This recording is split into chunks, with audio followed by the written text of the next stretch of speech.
रेखा सर्वेदे प्रकरणावरून मनोज जरांगे पाटील यांनी भाजप प्रदेशाध्यक्ष चंद्रशेखर बावनकुळे आणि सरकारवर गंभीर आरोप केलेत। 2 महिन्यांपूर्वी या प्रकरणातील अधिकाऱ्यांनी केलेला प्रकार आपण बावनकुळे, प्रसाद लाड आणि राधाकृष्ण विखे पाटील यांच्या निदर्शनास आणून दिला होता, असा दावा जरांगे यांनी केलाय। त्यावेळी प्रसाद लाड आणि विखे पाटील यांनी ही मोठी चूक असल्याचं सांगितलं आणि बावनकुळे यांनीही फोन करून चूक सुधारण्याचं आश्वासन दिलं होतं, असा दावा जरांगे यांनी केलाय। मात्र त्यानंतर संबंधित नोंद रद्द झाली की नाही याबाबत सरकारने स्पष्टता द्यावी अशी मागणी जरांगेंनी केली आहे।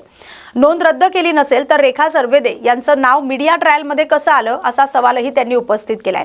या प्रकरणामागे नेमकं कोण आहे आणि अधिकाऱ्यांची भूमिका काय होती याचा तपास करण्याची मागणी करत सत्य समोर आणण्यासाठी अधिकाऱ्यांच्या मागे लागावं लागेल असं जरांगे म्हणाले। रेखा आंबरेंचा दाखला रद्द केलाच नव्हता, अधिकारी तसा दावा करतात। काय म्हणले अधिकारी? रेखा आंबरेंचा दाखला जो आहे एवढं नका ना करू। आरोप होता की तो रद्द झालाय, मात्र प्रशासन म्हणते, स्वामी नावाचे अधिकारी म्हणते की तो रद्दच झाला नाही, तशा पद्धतीची कोणती कृत्य प्रशासनाने केली नाही। तपासात जाणं देवेंद्र फडणवीसांनी खूप गरजेचं आहे। मग असं जर असेल तर आता तुम्हाला सत्यच खोदून काढायचं म्हणल्यावर मला अधिकाऱ्याच्या मागं लागावंच लागेल। एनआयसीवरून नोंदी उडवल्या ना त्या स्वामीनी एनआयसीवरून नोंदी उडवल्या होत्या का नाही? महेंद्र कर्णे त्यांनी दोघांनी बावनकुळेच्या दिलेल्या पत्रावरून। दुसरा भाग हेच मी लाडभाऊला सांगितलं होतं, प्रसाद लाड साहेबाला असं पत्र दिलं आहे। एक तर इथं नोकरी भेटत नाही, मला अधिकाऱ्यांवरती आरोप करायचा नाही, मला एखाद्या अधिकाऱ्याचं वाटोळं होऊ द्यायचं नाही, खडी फोडायला जावं लागेल, त्याला म्हणा त्याची चूक दुरुस्त कर। परंतु त्यांनी ती चूक दुरुस्त नाही केली, उलट त्यांनी सरकारचा प्रवक्ता बनून त्यांच्या हाताखालचं बाहुलं बनून स्पष्टीकरण द्यायला लागले। बावनकुळेंनी पत्र दिलं नाही, जर नोंद त्यांची रद्द केली नाही तर मला एक विषय सांगा, रेखा सर्वेदेचं नाव मीडिया ट्रायलमध्ये कसं काय आलं? त्या पत्रकार बांधव मला तुम्ही उत्तर बी द्या आणि गोरगरिबाच्या बाजूने मीडियाचे बांधव बोला, पण मीडिया ट्रायलमध्ये रेखा सर्वेदेचं नाव आलं कसं काय? रद्द केलं नाही ना। कोणत्या मंत्र्यानं मीडिया ट्रायलमध्ये रेखा सर्वेदेचं नाव घ्यायला लावलं? जा फडणवीस साहेब बोलायला मग नसता ते, मग आता अधिकाऱ्यावर मला बोलायचंच नव्हतं, जाऊ द्या मग त्याला जेलमध्ये खडी फोडायला। मी 2 महिन्यापूर्वी, मी पहिल्यांदा मीडिया सांगतोय, 2 महिन्यापूर्वी बावनकुळेंना, प्रसाद लाड भाऊला आणि विखे पाटलांना सांगितलं होतं याने असा प्रकार केला आहे बरं का। पुन्हा मला जर ते फडणवीसांनी याला रोखलं नाही तर मी मीडियात जोडीन याला, याने असं चूक केलं म्हणून। त्यांनी सांगितलं 4 दिवसाचा वेळ द्या, आम्ही दुरुस्त करतो।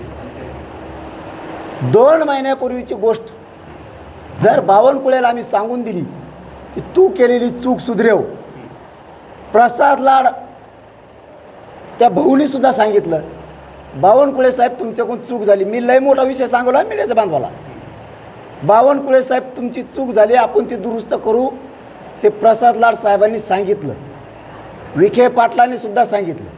हे सांगितल्याच्या नंतर आता लयच प्रवक्ता झाला ना अधिकारी म्हणून सांगतोय, माझा मराठा खुश होणं, गैरसमाजातून बाहेर निघणं गरजेचं आहे। त्यांनी फोन केले आम्हाला बावनकुळेंनी की मी कलेक्टरला सांगितलंय, RDCला सांगितलंय, केलेली चूक दुरुस्त कर बाबा, ते आता नजर चुकीनं झालंय कोणाचं तरी परळीच्या टोळीचं ऐकून। मग आम्हाला फोन करायला सुरुवात केली बावनकुळेने, आम्ही फोन उचलले नाही 2 दिवस। शेवटी विखे पाटील साहेबाचा आणि प्रसाद लाड साहेबाचा फोन आला, पाटील त्याचा एक फोन घ्या, म्हणलं चूक दुरुस्त करत असल्यास घेतो, नसता घेत नाही। हा विषय मी 2 महिन्यापूर्वीचा सांगतोय, आत्ताचा नाही। इतकं सांगून मग आम्ही म्हणलं ती जर चूक दुरुस्त करीत असला तर फोन उचलतो.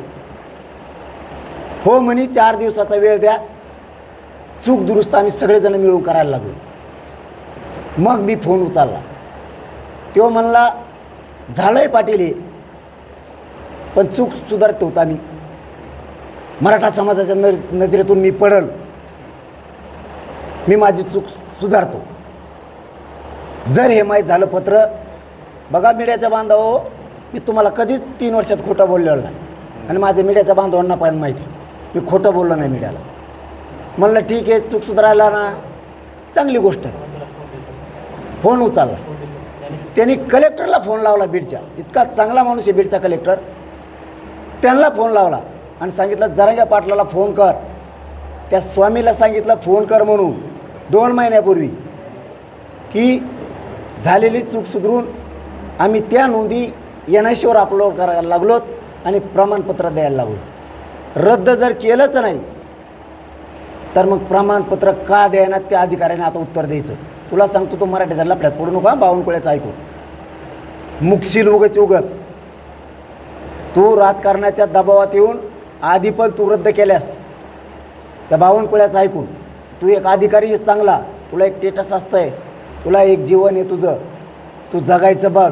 कुणाच्या मेहरबानीवर तू अधिकारी झालेला नाहीस, तुला समजून सांगायलो आहे मी.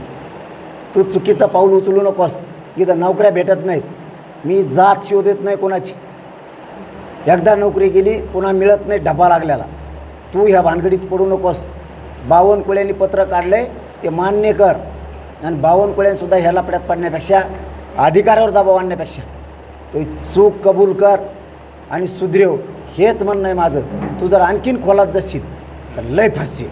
बावनकुळे